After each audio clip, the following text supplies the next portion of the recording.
କାହାଣୀ ମୁଁ ଅବିବେକୀ ମଣିଷ। ବୈଶାଖ ମାସ ସରି ସରି ଆସୁଥାଏ। ଖରାର ପ୍ରଖର ଏତେ ଯେ ନ କହିବା ଭଲ। କିନ୍ତୁ କୌଣସି ଏକ ଜରୁରୀ କାମ ପାଇଁ ମୋତେ ଯିବାକୁ ଥାଏ ମୋର ଲକ୍ଷ୍ୟସ୍ଥଳକୁ, ତାହା ପୁଣି ଅଜଣା ରାସ୍ତା ଦେଇ। ମୁଁ ବାହାରିଲି ମୋର ସୁନ ଗାଡ଼ି ଧରି। ସୁନ ଗାଡ଼ି ମାନେ ମୋ ସାଇକେଲ ଧରି। ଯାଉ ଯାଉ ବାଟରେ ସାଇକେଲର ଚେନ୍ ଛିଡ଼ିଗଲା। ମନେ ମନେ ଭାବେ କାହା ମୁହଁ ଦେଖି ଆସିଥିଲି କେଜାଣି। ଉପରେ ଝାଞ୍ଜି ଖରାରେ ମୁହଁ ଜଳିଗଲାଣି। ଏଣେ ସାଇକେଲ ବି ଖରାପ। ଆଗ ପଛରେ ସୁନସାନ ରାସ୍ତା, କେହି ବି ଜଣେ ଦେଖାଯାଉନାହାନ୍ତି। ସାଇକେଲ ଗଡ଼େଇ ଗଡ଼େଇ ଚାଲିଲେ ଆଗକୁ।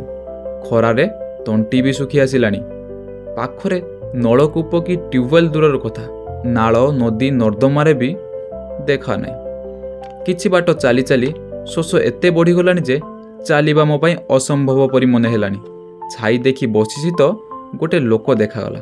ତାଙ୍କୁ ପାଣି କଥା ପଚାରିବାରୁ ସେ କହିଲେ, ଆଗରେ ଗୋଟେ 3 ଛକି ରାସ୍ତା ପଡ଼ିବ, ସେହି ପାଖରେ ଜଳଛତ୍ର ଅଛି, ଆପଣ ସେଇଠିକି ଯାଆନ୍ତୁ। ମୁଁ ଶୁଣିବା ମାତ୍ରେ ଚାଲିଲି ସେଇ ଜଳଛତ୍ରର ଅଭିମୁଖେ।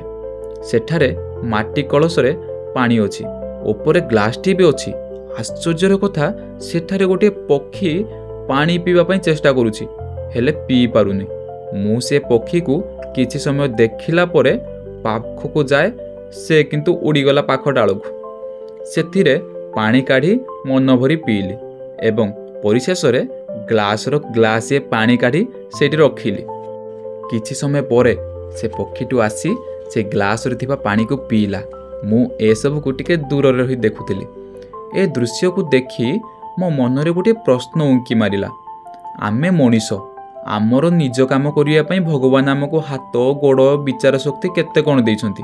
ତଥାପି ପାଣି ପିଇବା ପାଇଁ ଆମେ ଛକ ଛକରେ ଜଳଛତ୍ର ଶିବିର ଖୋଲୁଛେ।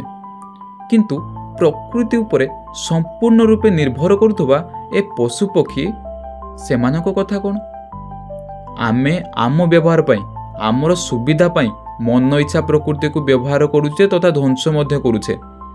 କିନ୍ତୁ ଏ ପ୍ରକୃତିର ଅଧିକାର କ'ଣ ଆମର କି?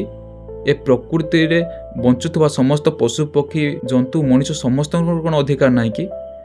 ଆମେ ଆମ ପ୍ରକୃତିର ମନ ଇଚ୍ଛା ବ୍ୟବହାର ଯୋଗୁଁ, ଯାହାଦ୍ୱାରା ବାୟୁମଣ୍ଡଳର ତାପମାତ୍ରା ବୃଦ୍ଧି, ବୃକ୍ଷକ୍ଷୟ, ଭୂତଳ ଜଳସ୍ତର ଏପରି ଅନେକ ପ୍ରକୃତିର ନଷ୍ଟ କରିବା ପଛରେ ଆମେ ହିଁ ଦାୟୀ।